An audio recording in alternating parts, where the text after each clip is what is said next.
12th welcome once again in our channel पढ़ ले बेटा। आज मैं आपको इस वीडियो में बताऊंगा 12th क्लास के बच्चों का इंपॉर्टेंट क्वेश्चंस के आंसर। जो मैंने आपको सैम्पल पेपर 3 प्रोवाइड करवाए थे उसमें मैंने आपको इंपॉर्टेंट क्वेश्चंस प्रोवाइड करवाए थे और नहीं इंपॉर्टेंट क्वेश्चंस के आंसर आपको नहीं मिल रहे हैं, तो उन्हीं इंपॉर्टेंट क्वेश्चंस के आंसर मैं आपको इस वीडियो में प्रोवाइड कराऊंगा। ठीक है, ये आपका सैम्पल पेपर 3 है। मैं एक चीज़ आपको बता दूं, इससे पहले मैंने आपको सैम्पल पेपर 1 प्रोवाइड करवाया था, उसके भी आंसर मैंने आपको ऑलरेडी प्रोवाइड करवा दिया है प्रॉपर वीडियो में। सैम्पल पेपर 2 भी मैंने आपको प्रोवाइड करवा दिया है, उसके भी आंसर मैंने प्रोवाइड आप करवा दिया एक वीडियो में।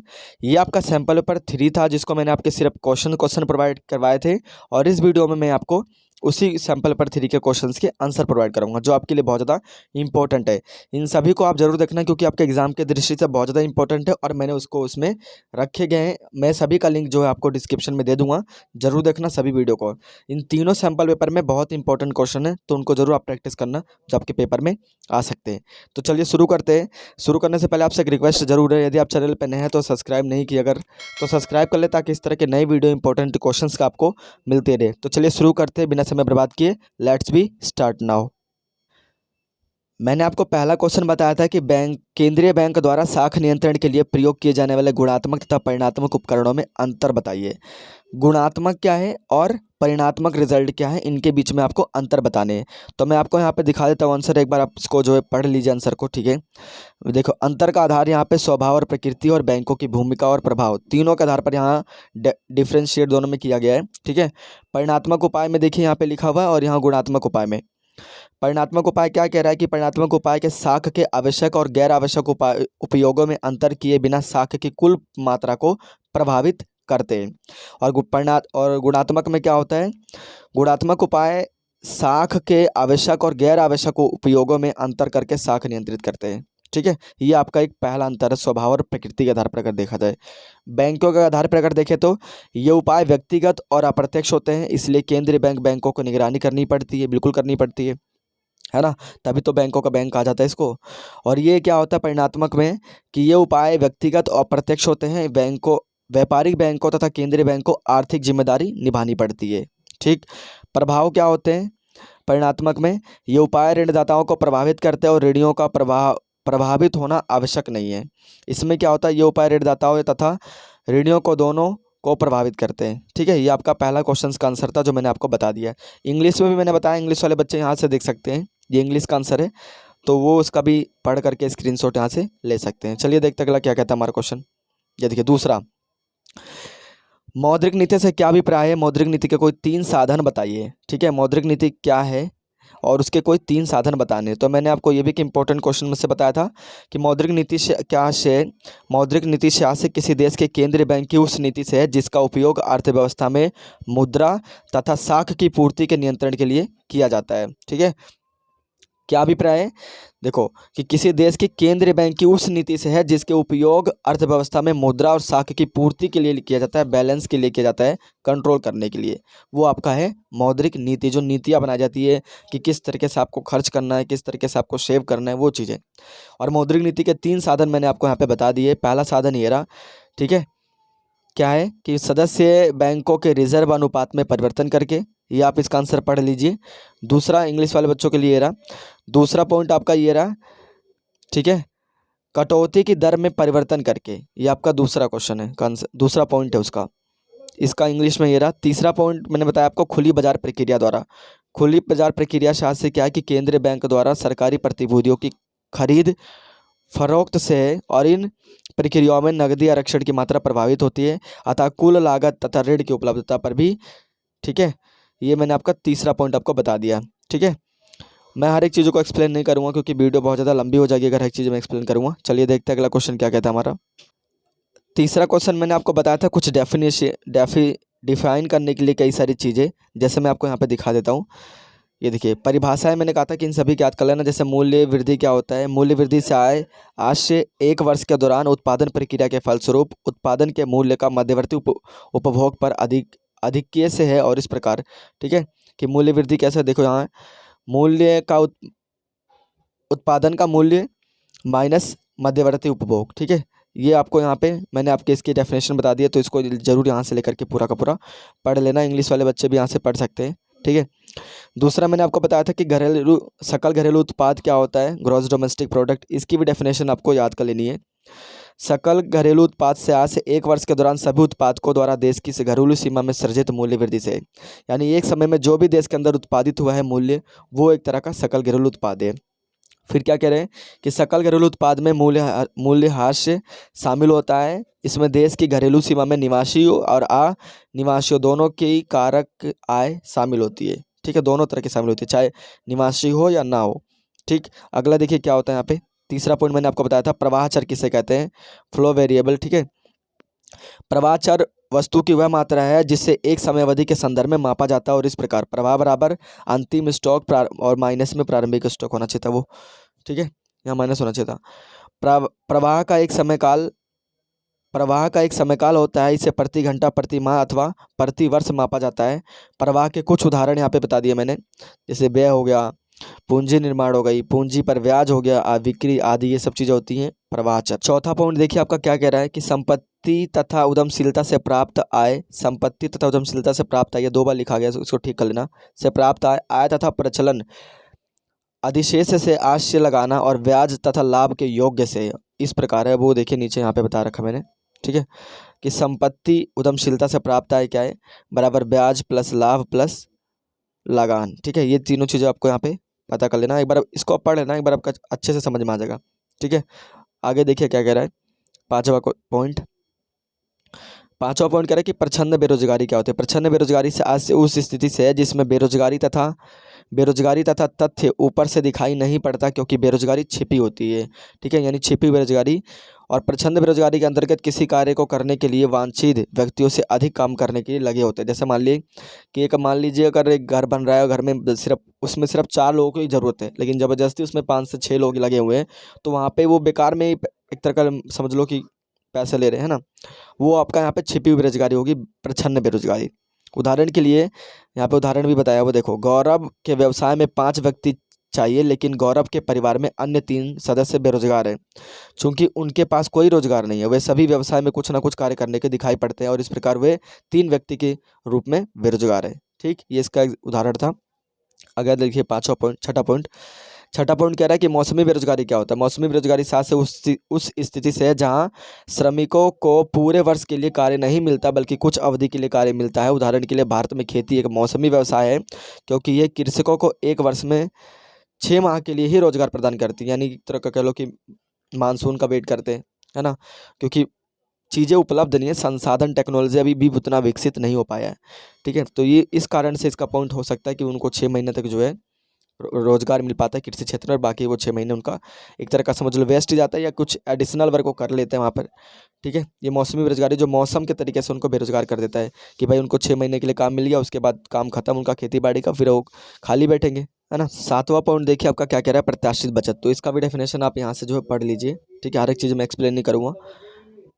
आगे देखिए 8वां क्या कह रहा है। 8वां भी आपका यहाँ रहा, पूर्ण रोजगार से आज से हमारा आशय है कि अर्थव्यवस्था की उस स्थिति से जहां अर्थव्यवस्था में उपलब्ध सभी संरचनाओं, सभी संसाधनों का उपयोग हो रहा हो। ठीक है, पूर्ण रोजगार स्तर पर कोई भी अनैच्छिक बेरोजगारी नहीं पाई जाती है। अर्थव्यवस्था के वस्तुओं और सेवाओं का अधिकतम उत्पादन होता है। बिल्कुल सभी रोजगार है, पूर्ण रोजगार है, कोई भी अनैच्छिक बेरोजगारी नहीं है वहाँ पे।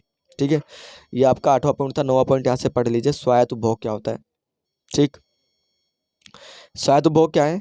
स्वायत्त उपभोग से आशय हमारा उस उपभोग वैसे है जो आय के स्तर से प्रभावित नहीं होता, अर्थात शून्य आय स्तर पर भी अपरिवर्तित रहेगा। ठीक है, ये था आपका 9वां पॉइंट का आंसर। देखिए आपका चौथा क्वेश्चन मैंने आपको क्या बताया था। चौथा क्वेश्चन मैंने आपको बताया था कि बेरोजगारी क्या है। भारत में बेरोजगारी के कोई 3 परिणाम बताइए। बेरोजगारी क्या है आपको पता ही होगा। ठीक है, कि बेरोजगारी से आज से उस स्थिति से है जिसके अंतर्गत काम करने वाले इच्छुक व्यक्तियों के प्रचलित मजदूरी दर पर रोजगार भी नहीं उपलब्ध पाता। ठीक है, पर काम करना चाहते बट उनको रोजगार नहीं मिल पाता, वो यहाँ पे है कि बेरोजगारी। ठीक है, अब इनके मैंने आपको बताया था कि यहाँ पे देखिए और भी कुछ पूछा था, 3 परिणाम क्या है बेरोजगारी के। 3 परिणाम क्या है। पहला, आर्थिक विकास की धीमी दर, कि आर्थिक विकास की धीमी दर है। कैसे, कि बेरोजगारी के कारण देश में मानवीय संसाधनों का पूर्ण उपयोग नहीं होता, जिससे उत्पादन की हानि होती है और आर्थिक विकास की दर भी धीमी होती है। सरकार अपने संसाधनों का उपयोग आर्थिक विकास पर नहीं कर पाती, क्योंकि सरकार का ध्यान बेरोजगार उन्मूलन में रहता है है ना, उसको सरकार सिर्फ उन्मूलन में खर्च करना चाहती है, बल्कि आर्थिक विकास को बढ़ावा सरकार उतना अपने संसाधनों का इस्तेमाल नहीं कर पाती है आर्थिक विकास को बढ़ावा देने के लिए।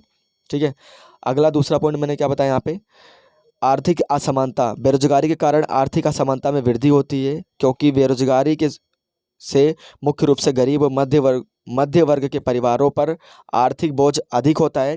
ठीक है, और बेरोजगार उपभोक्ताओं की तरह जीते हैं और अपने परिवार पर बोझ होते हैं। मतलब एक आर्थिक असमानता की भाई एक तरह का उनकी जो फाइनेंशियल प्रॉब्लम बहुत ज़्यादा लो है, चाहे वो गरीब हो या मध्य मीडियम कैटेगरी का जो भी हो व्यक्ति वो, ठीक है, वो उनके ऊपर आर्थिक बोझ बहुत ज़्यादा होता है अपने परिवार को लेकर के, अपने जो भी फैमिली का होता है सिस्टम उनका, उस चीज़ को लेकर के उनके बहुत ज़्यादा कह लो कि बोझ होता है। तो उस वजह से क्या होता है कि आर्थिक असमानता वहाँ पर पैदा हो जाती है। देखिए तीसरा पॉइंट क्या कह रहा है, तीसरा पॉइंट कह रहा है कि वर्ग संघर्ष, बेरोजगारी के कारण समाज धनी और निर्धन वर्गों में विभाजित हो जाता है। बेरोजगारी से सामाजिक वैषम्य और वैमय में वृद्धि होती है, जिससे वर्ग संघर्ष जन्म लेता है। मतलब ये हुआ कि भाई एक निर्धन जैसे होता है ना कि भाई सरकार ऐसी नीतियाँ बना देती है कि अमीर अमीर बनता जा रहा है, गरीब गरीब बनता जा रहा है, तो उनके बीच में भी संघर्ष हो रखा है, उनके बीच में बहुत बड़ी खाई हो रखी है।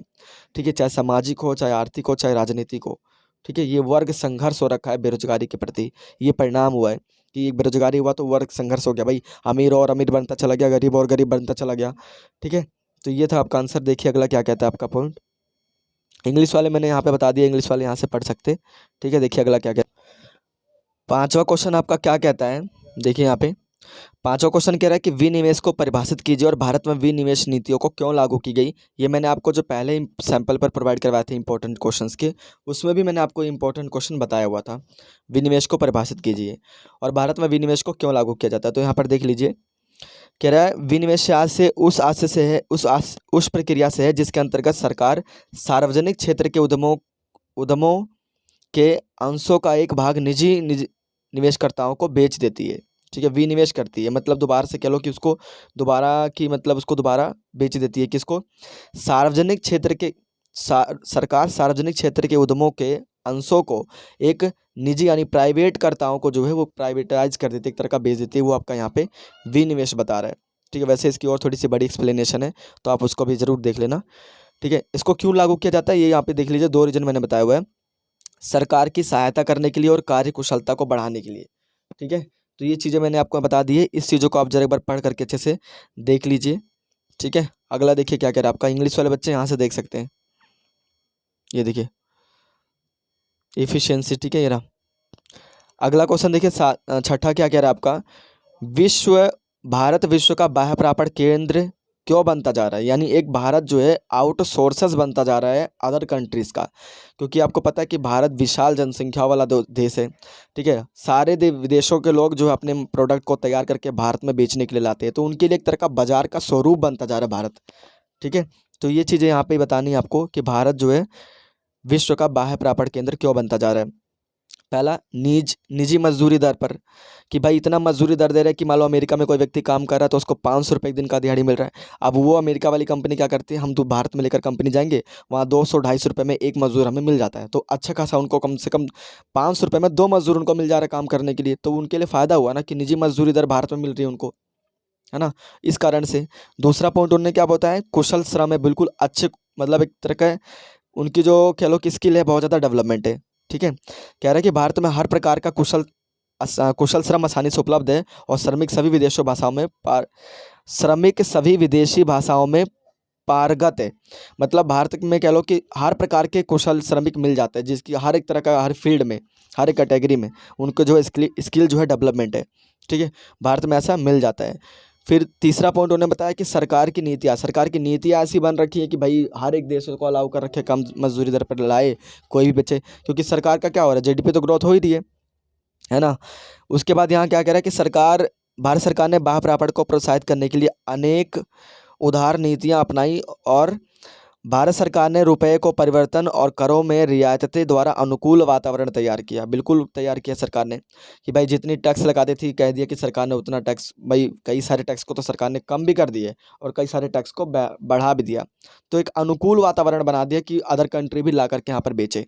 ठीक है, बट ऐसा नहीं भारत नहीं बेचता विदेशों में, भारत भी बेचता है। ठीक है, संप्रेषण, ठीक है।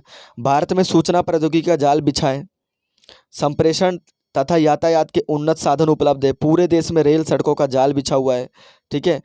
और अंतर्राष्ट्रीय स्तर पर भी समुद्री और वायु यातायात के उन्नत साधन उपलब्ध है। ठीक है। बातचीत जो है वो संप्रेषण एक तरह का, तो इसका कह लो कि एक बिल्कुल कई तरीके से फैलता जा रहा है, चाहे वो रेल के मार्ग हो, सड़क मार्ग हो, है ना, या समुद्र मार्ग हो, हर तरह से व्यापार करना बिल्कुल उपलब्ध हो चुका है, बिल्कुल पॉसिबल हो चुका है, बिल्कुल बढ़ोतरी हो चुकी है इस चीज़ों में। ठीक है। ये आपका चौथा पॉइंट था। अगला देखिए आपका, एक बार अपने आप से ना वीडियो को जरूर आप दोबारा से देखना, फिर आपको अच्छे से सब कुछ क्लियर हो जाएगा। सातवां क्वेश्चन देखिए आपका क्या कह रहा है। भारत में हरित, ये भी मोस्ट इंपॉर्टेंट क्वेश्चन में से आता है, तो आप इसको जरूर एक बार अच्छे से देख करके पढ़ लेना कि भारत में हरित क्रांति के लाभदायक और हानिकारक प्रभाव का वर्णन कीजिए। ठीक है। रेवोल्यूशन जो था, ग्रीन रेवोल्यूशन, इसके क्या बेनिफिट थे, क्या हार्मफुल थे, वो चीज़ें आपको यहाँ पे बतानी है। अब यहाँ पे लाभदायक क्या चीज़ें थी भाई। ठीक है। लाभदायक यहाँ पे क्या चीज़ें हुई आप यहाँ पे बता दें, यहाँ पर देख लीजिए कि पहला, फसल उत्पादन में वृद्धि हुई। ठीक है। हरित क्रांति ने कृषि क्षेत्र में संरचनात्मक आधारभूत सुधार किए, जिसके परिणाम स्वरूप कृषि उत्पादकता में पर्याप्त वृद्धि हुई और फसल उत्पादन में वृद्धि से देश में अनाजों और अभाव की समस्या समाप्त हो गई। भारतवर्ष अनाजों के क्षेत्र में आत्मनिर्भर हो गया, बिल्कुल हो गया। मतलब हरित क्रांति होने से फसल उत्पादन में वृद्धि हो गई, बहुत ज़्यादा लोग जो फसल उत्पादन करने लग गए। ठीक। दूसरा पॉइंट, खेती का व्यापारीकरण होने लगा। ज़्यादातर खेतियाँ पहले लोग जो जीवन निर्वाह के लिए करते थे, अब वो व्यापारीकरण में बदल दिए अपने आप को। ठीक है। एक बिजनेस बना दिया उसको खेती करने का, कि भाई ज़्यादा से ज़्यादा खेती करके अपने अनाज को जो है बेचे उचित दरों पर, है ना। पहले वो जो खेती करते थे वो जीवन निर्वाह के लिए, लेकिन अब व्यापारीकरण के लिए वो करते हैं चीज़ें। फसलों की उत्पादकता में वृद्धि के फलस्वरूप किसानों को खेती में पूंजी निवेश बढ़ा है। फलस्वरूप निर्वाह खेती स्थान व्यावसायिक खेती ने ले लिया। बिल्कुल जो मैंने आपको बताया कि जो पहले जीवन निर्वाह के लिए इतना ही अनाज उगाते थे, जो उनको जीवन निर्वाह ही उससे उग पाता था, मतलब अपने खाने पीने भर का, लेकिन अब उन्होंने क्या अपना दिया, व्यापारिक खेती बना दिया उसको अब। ठीक है। व्यवसाय बन गया उनको। तीसरा पॉइंट मैंने क्या बताया आपको, देखिए यहाँ पे किसानों के दृष्टिकोण में परिवर्तन हुआ। बिल्कुल उनका नज़रिया बदल गया। जो पहले सोचते थे जिस तरीके से, अब उनका सोच बदल चुका। नहीं भाई, हम पहले ये करते थे, अब हम इस तरीके से अनाज उगाएंगे तो अब हमारी वृद्धि ज़्यादा होगी, फ़ायदा ज़्यादा होगी, क्योंकि हरित क्रांति में हर एक ज़्यादा से ज़्यादा लोग संलग्न हो गए। ठीक है। किसानों के दृष्टिकोण में परिवर्तन क्या बता रहा है कि हरित क्रांति ने किसानों के कृषि में निवेश करने की प्रेरणा दी। किसानों ने उर्वरक और अच्छे बीजों तथा मशीनों के उपयोग को अपनाया और कृषि एक व्यवसाय बन गया। कि भाई उनकी जो दृष्टिकोण था, बिल्कुल हल चलाने का, पहले मान लो कि था नॉर्मली वो हल से अपना खेत वो जोत करके अपना बीज बो लेते थे, अच्छी गुणवत्ता के बीज या फसल या उर्वरक का इस्तेमाल नहीं कर पाते थे। लेकिन अब उन्होंने सोचा कि भाई जब हम ज़्यादा फसलों को उगाएंगे व्यापार करने के लिए, तो हमें अच्छी किस्म की फसल, अच्छी किस्म की उर्वरक, खाद, फर्टिलाइजर्स, मैंने और सभी चीज़ें चाहिए होंगी। तो उस चीज़ उन्होंने उन्हें क्या किया, उनका दृष्टिकोण बदल दिया एक ग्रीन रेवोल्यूशंस के। ठीक है। ये था उनका एक लाभदायक, लेकिन उसके कुछ मतलब हार्मफुल भी हुए, नुकसानदायक। यहाँ पे देख लीजिए, नुकसानदायक कह लो या सीमा, यहाँ पे मैंने यहाँ पे लिख दिया है। ये रे, क्या नुकसान हुआ, सीमित फसलें। हरित क्रांति के कारण उत्पादन में क्रांति परिवर्तन, केवल कुछ फसलें जैसे कि गेहूं चावल सीमित रहा। हरित क्रांति का प्रभाव दालों, जूट, कपास, चाय आदि व्यापारिक फसलों के उत्पादन पर नहीं पड़ा। यानी ज़्यादातर जो है इसका प्रभाव पड़ा किन फसलों पर, गेहूं और चावल की फसलों पर पड़ा, क्योंकि लोग ज़्यादा से ज़्यादा फिर क्या हुआ, गेहूं और चावल की फसल उगाने लग गए, तो इनका जो उत्पादन था, प्रोडक्शन, वो धीरे धीरे क्या होने लगा, कम होने लगा। एक इसका नुकसान था। दूसरा, असमान प्रसार था। हरित क्रांति का विस्तार सभी क्षेत्रों में एक समान नहीं रहा। हरित क्रांति का प्रभाव मुख्य रूप से पंजाब में रहा, हरियाणा में रहा, महाराष्ट्र में रहा, तमिलनाडु में दिखाई दिया, जबकि उत्तर प्रदेश, बिहार, मध्य प्रदेश तथा उड़ीसा में हरित क्रांति का प्रभाव नगण्य था, बिल्कुल ना के बराबर। तो इससे क्या हुआ कि भाई जब इस मतलब कि पंजाब, हरियाणा और महाराष्ट्र के लोगों ने क्या किया, ज़्यादा से ज़्यादा चावल की, गेहूँ की खेती उगाना शुरू कर दी हरित क्रांति के चलते। अब दूसरे राज्यों में हरित क्रांति नहीं फैला, तो वहाँ पर क्या हुआ, उन लोगों ने क्या किया, उन लोगों को पता ही नहीं चला कि हरित क्रांति हो रही है नहीं हो रही है, तो उन लोगों ने भी उतना ज़्यादा महत्व नहीं लिया इस चीज़ के बारे में। असमान प्रसार रहा कि हरित क्रांति जो उतना ज़्यादा हर राज्य में नहीं फैल पाया। ठीक है। तो ये मतलब कह लो कि नुकसानदायक ही था। अगर हरित क्रांति होता तो उनके अंदर भी, उत्तर प्रदेश में रहने वाले निवासी, बिहार, मध्य प्रदेश, इन लोगों के भी जो है स्किल में डेवलपमेंट होता और वो भी उस चीज़ को कर पाते। ठीक है। तीसरा पॉइंट यहाँ पे देखिए क्या कह रहा है, आर्थिक विषमता। हरित क्रांति कारण आर्थिक विषमता में वृद्धि हुई। हरित क्रांति का लाभ जिन किसानों को ने उठाया वे ये धनी हो गए, और जो किसान हरित क्रांति का लाभ नहीं ले सके वो निर्धन हो गए। निर्धन ही रहे। भाई मैंने कहा ना कि जैसे कई राज्यों को तो पता ही नहीं चला कि हरित क्रांति हुई है, ठीक है, और उन्होंने उसमें शामिल ही नहीं लिया। तो शामिल ना होने से जो उसमें शामिल हुए उनके अंदर एक प्रेरणा आई, प्रेरणा से क्या हुआ, उन्होंने अपने को बदल दिया और हरित क्रांति का बहुत ज़्यादा लाभ उठाया। तो जिन किसानों ने लाभ उठाया तो बहुत अमीर बन गए, जिन्होंने नहीं उठाया वो गरीब के गरीब ही रह गए। तो ये इसका नुकसानदायक था पॉइंट्स जो मैंने आपको बता दिया। हाँ, नुकसानियाँ, ठीक है, इसके हानिकारक। तो ये इंग्लिश वाले बच्चों के लिए ये रहा एक, आप ऐसे यहाँ से देख लीजिए, ये देखिए, ठीक। अगला देखते हैं क्या कहता है हमारा। मैंने आपको 8वां क्वेश्चन बताया था कि पाकिस्तान द्वारा अपने आर्थिक विकास के लिए किए गए विकासात्मक पहलुओं का उल्लेख कीजिए, कि पाकिस्तान ने अपने आर्थिक विकास के लिए किन विकासात्मक पहलू बताए थे, वो आपको मैंने यहाँ पे बता दिए जो उसने अपनाए, ठीक है। पाकिस्तान द्वारा अपने आर्थिक विकास के लिए किए गए विकासात्मक पहलुओं का अध्ययन निम्नलिखित 2 शीर्षकों में किया गया। पहला शीर्षक कि आर्थिक सुधार कब तक का, जब 1988 तक का, और आर्थिक सुधार के पश्चात 1988 से जब शुरू हुई उसके बाद से। अब 1988 तक का देखें तो उन्होंने नियोजित अर्थव्यवस्था और पंचवर्षीय योजना अपनाई। वृहत सार्वजनिक क्षेत्रों का उन्होंने सृजन किया, यानी एक सार्वजनिक जो सेक्टर थे, पब्लिक सेक्टर उन्होंने बनाए। संरक्षण और आयात पर नियंत्रण उन्होंने कर रखा था। मिश्रित अर्थव्यवस्था उन्होंने भी अपना रखी थी। 1970 में पूंजी वस्तुओं के उद्योगों का राष्ट्रीयकरण उन्होंने कर दिया, ठीक है, और विभिन्न राष्ट्रों से वित्त सहायता भी उन्होंने ली, ठीक है। ये किसका विकासात्मक था, ये पाकिस्तान का था 1988 तक का, ठीक है, कि विभिन्न राष्ट्रों से उन्होंने वित्तीय सहायता ली, पैसे से मदद मांगी, ठीक है। अगला देखिए यहाँ पे 1988 के बाद क्या हुआ, उन्होंने फिर भी मिश्रित अर्थव्यवस्था अपनाई और उद्योगों का अंतर्राष्ट्रीयकरण कर दिया गया, निजी क्षेत्रों को प्रोत्साहन दिया गया, भाई प्राइवेटाइज आदि चीज़ें करने लगी, ठीक है। विदेशों से भी चीज़ों को, मतलब फैक्ट्रियों को अपने देश में स्थानांतरित करने लग गए वो चीज़ें, है ना, वेस्टर्न कल्चर अपनाने वो भी लग गए थे। तो ये चीज़ें आपको जो पढ़ करके अगर एक्सप्लेन और कर सकते हो तो अपनी तरफ से और एक्सप्लेन करना, ठीक है। ये इंग्लिश वाले बच्चों के लिए ये रहा, मैंने बता दिया यहाँ पे, तो वो भी इंग्लिश वाले बच्चे भी यहाँ से देख सकते हैं। ये देखिए आपका 9वां क्वेश्चन क्या कह रहा है। 9वां क्वेश्चन मैंने बताया था कि भारत में पर्यावरण अवनति के मुख्य कारण क्या है। अवनति का मतलब नुकसानदायक जो हो रही है, क्षय जो हो रहा है, उसके मुख्य कारण क्या है पर्यावरण की। अब आपको तो इसको खुद बना करके भी लिख सकते हो, लेकिन आपको थोड़ा डाटा बस पता होना चाहिए, बस डाटा एनालाइज करना। यहाँ पे देखिए, तीव्र तीव्र तीव्र गति से बढ़ती जनसंख्या, इतनी ज़्यादा जनसंख्या बढ़ रही है तो पर्यावरण तो अपने आप ही नुकसान होगा। जनसंख्या बढ़ेगी तो व्हीकल्स बढ़ेंगे, व्हीकल्स बढ़ने से क्या होगा, बहुत ज़्यादा पोल्यूशन होगा, पोल्यूशन बढ़ने से एक तरह का पर्यावरण पे बहुत ज़्यादा इफेक्ट ही पड़ रहा है। भारत की जनसंख्या का तीव्र गति से बढ़ना पर्यावरण अवनति का मुख्य कारण है, क्योंकि जनसंख्या वृद्धि के कारण प्राकृतिक संसाधनों पर अधिक दबाव हो गया और उनका शोषण ज़्यादा हो रहा है, और भूमि पर से वे वनों का कटाव बहुत अधिक हो गया। भाई जनसंख्या बढ़ रही है, अब लोगों के लिए जगह नहीं मिल रही है तो वनों को काट काट के हमारे अपना घर मकान बना रहे, है ना। अब कह लो कि उनके लिए संसाधन भी चाहिए, तो जब वस्तुएं खरीदेंगे, संसाधन खरीदेंगे, तो ऑटोमेटिकली प्राकृतिक चीज़ें जो है, नेचुरल चीज़ें, वो डिस्ट्रॉय होंगी, ठीक है। दूसरा पॉइंट मैंने आपको क्या बताया, बढ़ता हुआ शहरीकरण। ये कह लो कि भाई शहरीकरण, बहुत ज़्यादा शहरों का विकास होने लग गया, कि लोग ज़्यादा से ज़्यादा सोचते हैं हम शहरों में रहे। कैसे, शहरीकरण ज़्यादा होने से भूमि को समतल बनाने के लिए वन कटाव होता रहता है, कि भाई शहरों को अगर बढ़ाया जा रहा है तो वन को काट के ही तो बढ़ाया जाएगा, जंगल एरिया है उनको काटे ही तो जाएगा, तभी तो बढ़ेगा। दूसरा, शहरीकरण से मकानों एवं सार्वजनिक सुविधाओं की मांग बढ़ने से भूमिका तथा अन्य प्राकृतिक संसाधनों का शोषण हो रहा है।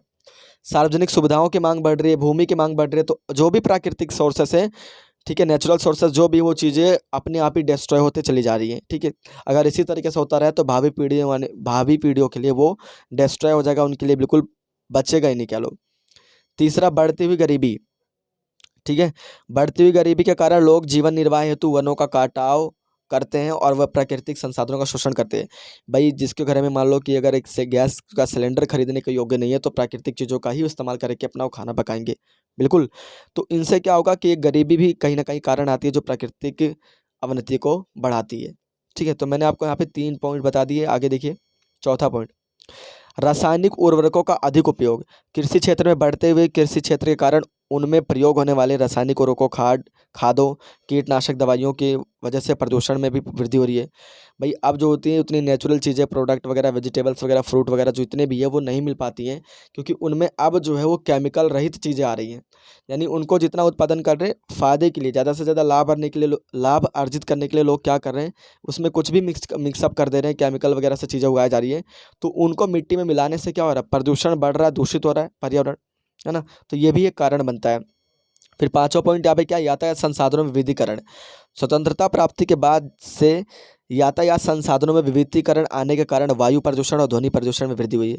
स्वतंत्रता के बाद से क्या हुआ कि विविधीकरण हो गया संसाधनों का, व्हीकल्स के, कई तरह के व्हीकल्स का एक तरह का डेवलपमेंट हो गया। लोग ज़्यादा से ज़्यादा व्हीकल्स मतलब एक तरह का बाय करना स्टार्ट कर दिए, है ना।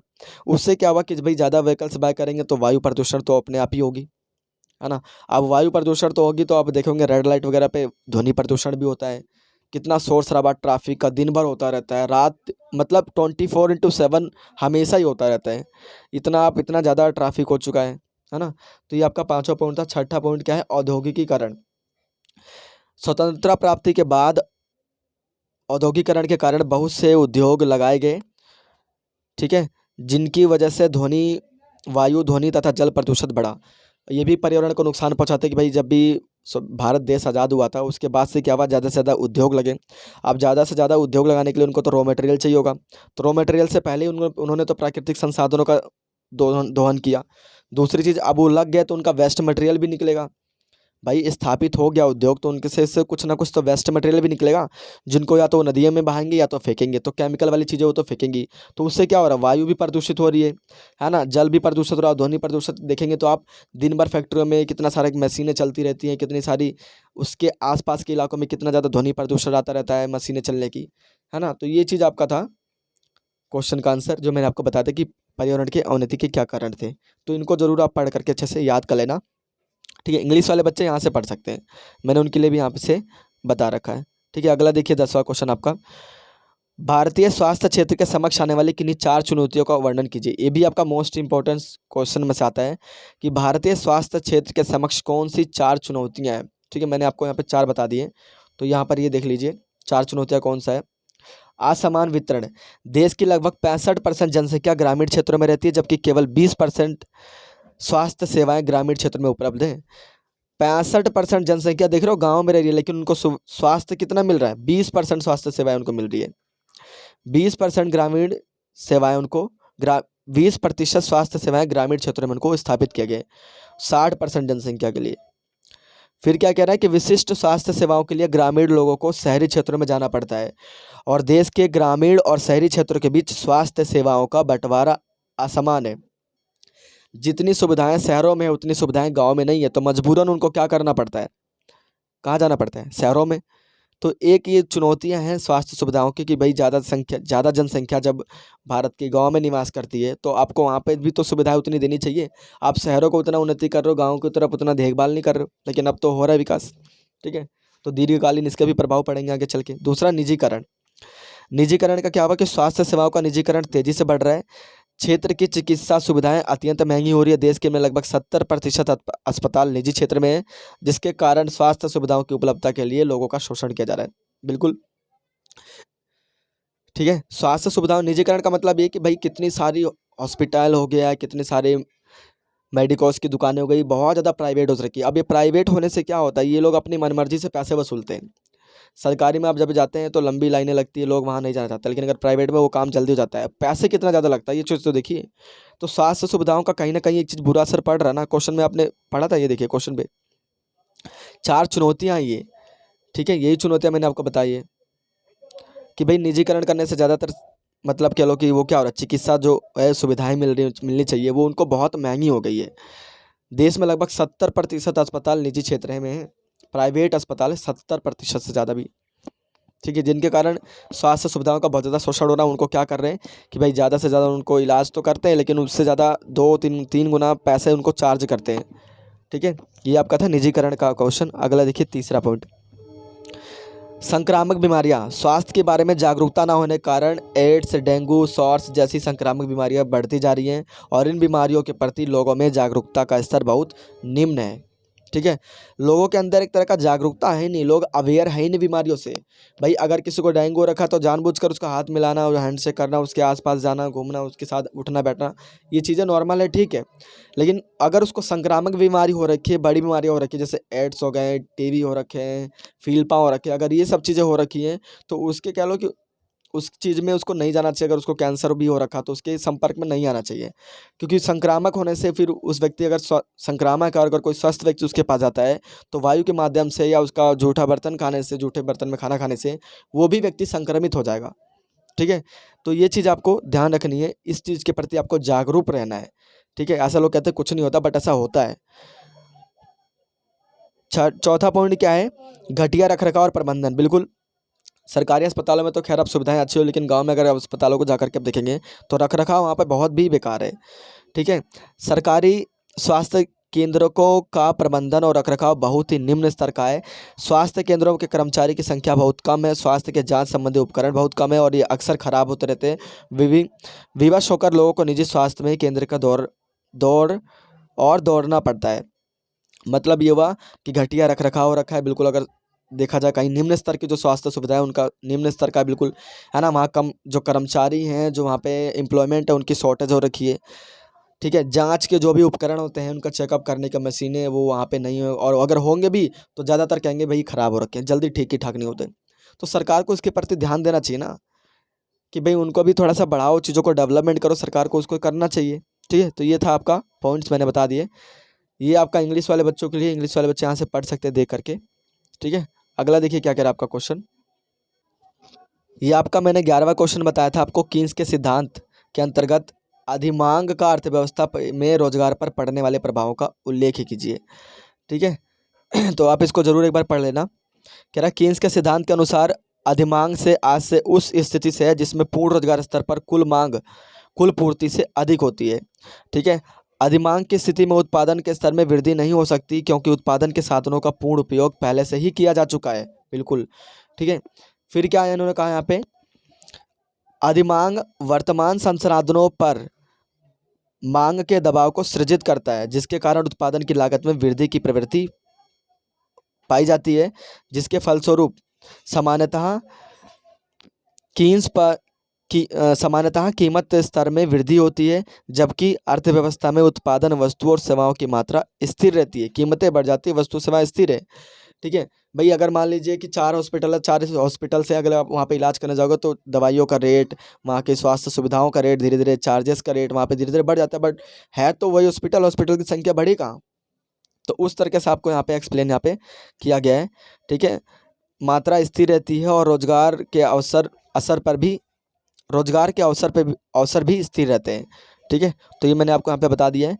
टोटल मैंने आपको 11 क्वेश्चन इंपॉर्टेंट बताए हैं। सभी सैम्पल पेपर जो मैंने आपको प्रीवियस वाले थे वो भी मैंने आपको इसमें सैम्पल पेपर बता दिए क्वेश्चन इंपॉर्टेंट, और जो मैंने इससे पहले वाले इंपॉर्टेंट क्वेश्चन बताए थे उन्हीं सबका लिंक मैं आपको डिस्क्रिप्शन में दे दूँगा, तो ज़रूर देखना, क्योंकि वो बहुत ज़्यादा इंपॉर्टेंट है आपके लिए।